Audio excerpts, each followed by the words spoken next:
Hello everybody, welcome to Wonky, where I talk about electronic music, both new and old.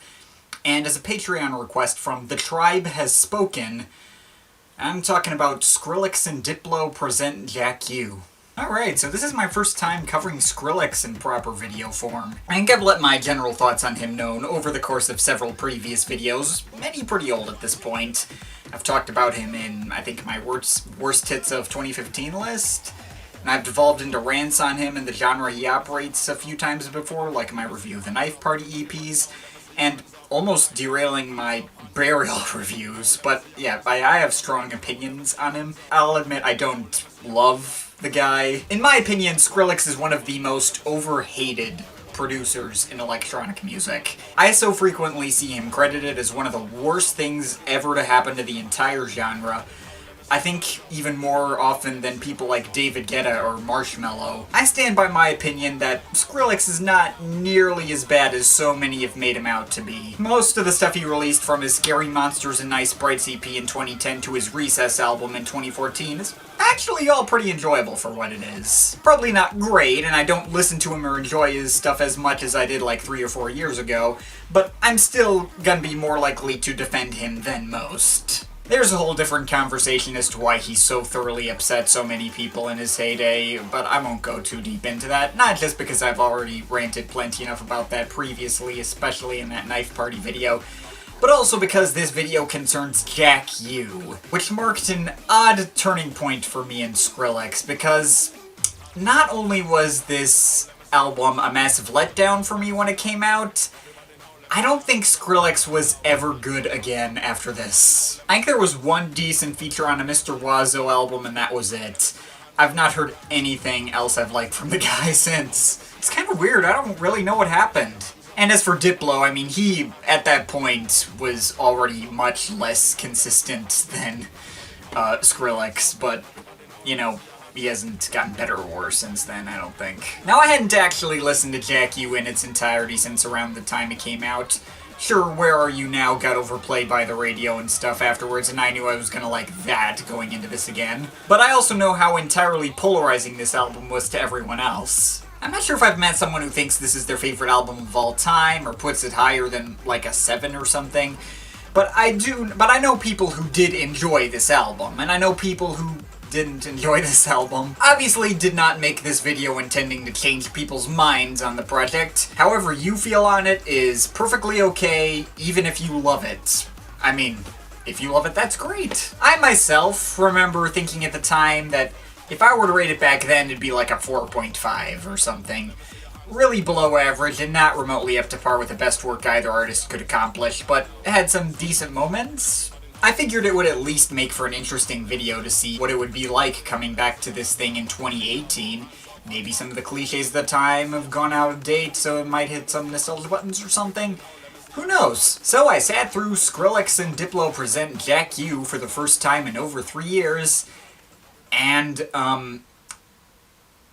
okay, Jesus Christ, this album was way worse than I remember it being. Listening to this album felt like tearing off an old band-aid and reopening an old wound. Sure, there are tracks from here that have stuck with me for years and years and I've never forgotten, but never for the right reasons. And hearing them up close again was just ugly. Like, this is stuff that I thought I'd put behind me and had vague relics of memories still lying about, and probably would have been better off not coming back to for at least another couple of years. And there were the parts that I didn't remember too. Most of them, it turns out, probably for good reason, but I discovered so much crap in this album I forgot. This album wasn't just a mediocre letdown to 2018 me, it was actively painful to listen to. It hit the David Guetta buttons. Like, maybe if I'd waited another 5 years or something, it might have come off more as like retro or something.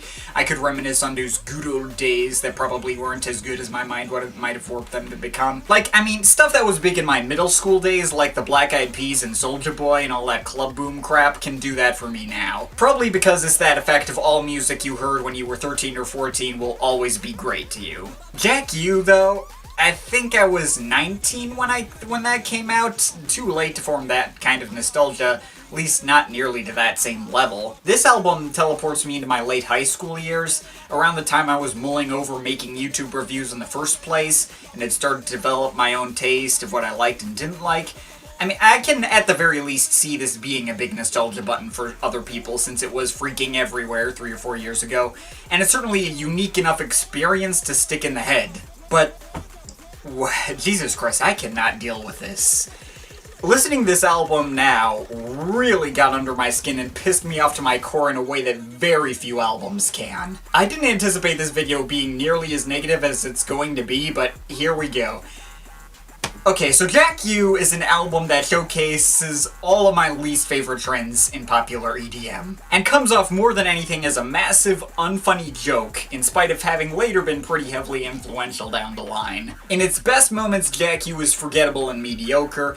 In its worst moments, I wanted to throw my laptop out the window, instead just settle in with throwing my glasses across the room, but you know, they survived, which, thankfully. I don't even know where to start as far as individual tracks go with this thing. I may as well start with the stuff that's had the most lasting impact and that I actually did really remember over all those years. Heck, I'll just start with what is probably my least favorite track on the album and the one that elicited the glasses throwing. Take You There. This track may very well have the worst drop of all time. Like, it doesn't sound like it's going to be that bad at first. I actually think the build-up with singer Kaisa, or however you say that, the build-up's actually pretty cool. It's bright and melodic, almost feels like some actual emotion was put into it in parts. It sounds pretty good. I mean, not amazing. The mastering on this album is pretty shoddy, as many albums in this genre tended to be, but they set up that at least decent build-up, and they just sloppily take a random clip of her voice and then just stutter it over and over, while some fart-sounding fake horns play underneath in the wrong key, and that's the payoff.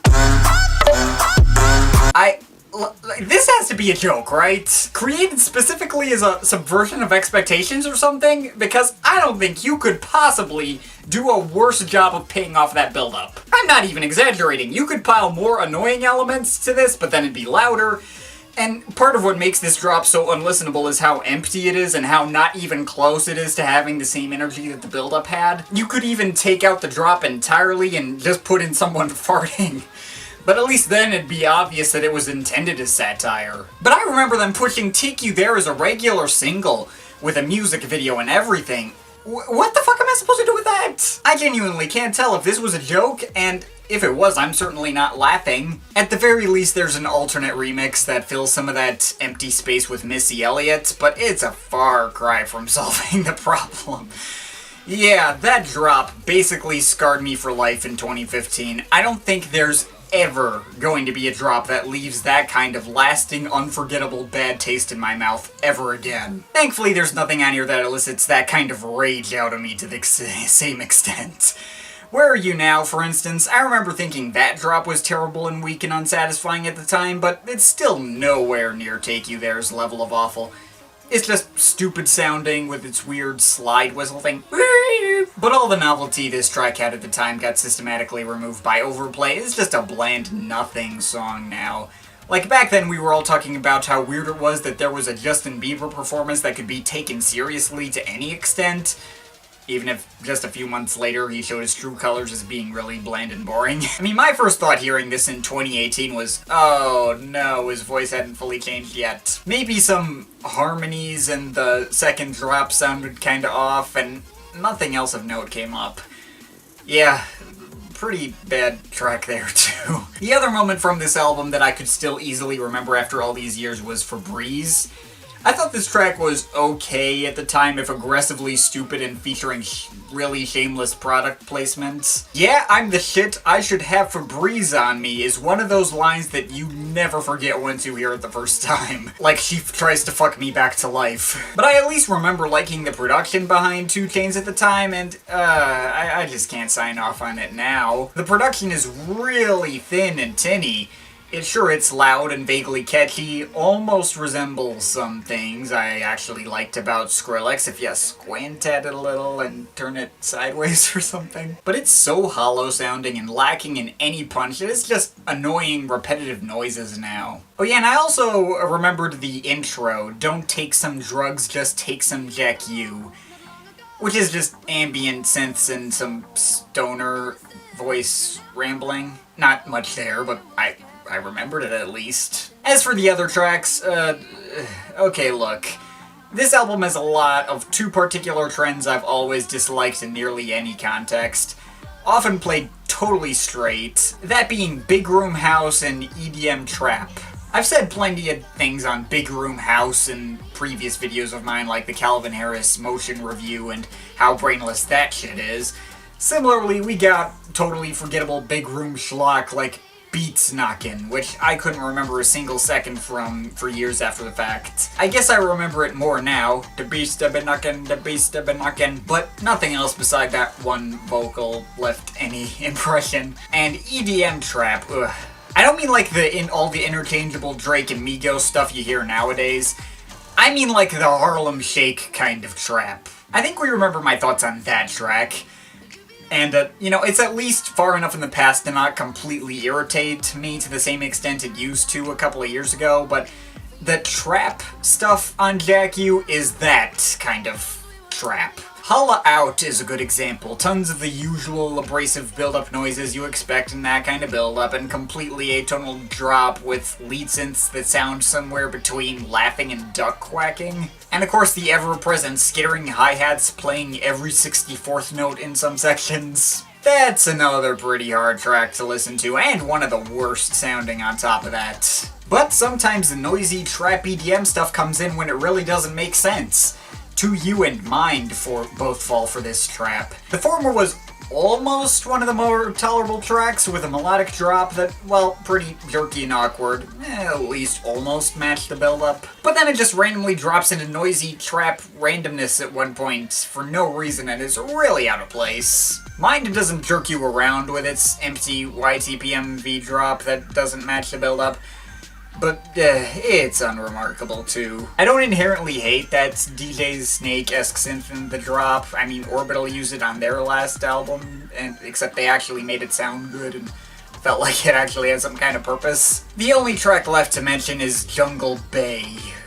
And that's actually probably the best track on here. And by best, I mean it's mediocre. It's barely passable. The vocal guest Bungie Garlin, or however you say that, is a somewhat interesting presence with his thick Jamaican accent, and the drop matches the energy of the rest of the track and doesn't sound like complete ass. But it's still pretty forgettable, all things considered, and, the title is totally aged well on top of that. Yeah, that's Jack U.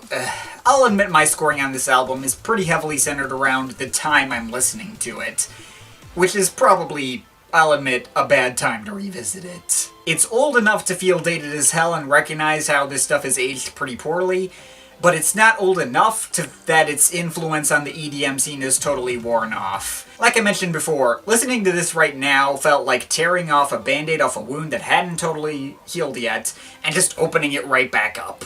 And that did play into this album being especially painful for me to revisit. Maybe in a couple of years it'll just go back to being mediocre again for me, but I certainly can't say there's anything I personally enjoy in this album at all. Production and mastering is piss poor across the board, consistently tinny and hollow and unsatisfying. It sounds rushed as hell. The synth choices are super shrill and annoying. The pop choruses are mostly forgettable and bland.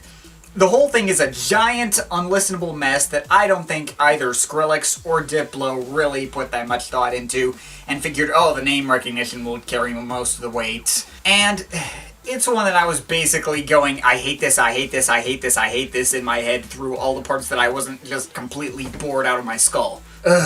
Again, if you like this album, if you love this album, that's great. You've accomplished something I haven't, and I don't want to take that away from you. I mean, I will have to give this album credit. It's not one experience I or many other people are ever going to forget. It's also short enough that it was over before I completely lost my sanity. But, God, I just fucking hate this album. I just really fucking hate it. It's a 2.5 out of 10. But, of course, this is just my opinion. You can feel free to disagree with it, but I'd like to hear your thoughts, so leave the comments in the comment thing down there. Shout out to my Patreon supporters. They're awesome people. If you want to add yourself to that list or make me review something, link to my Patreon is in the description. But yeah, that's pretty much it. That's all for today. See you next time.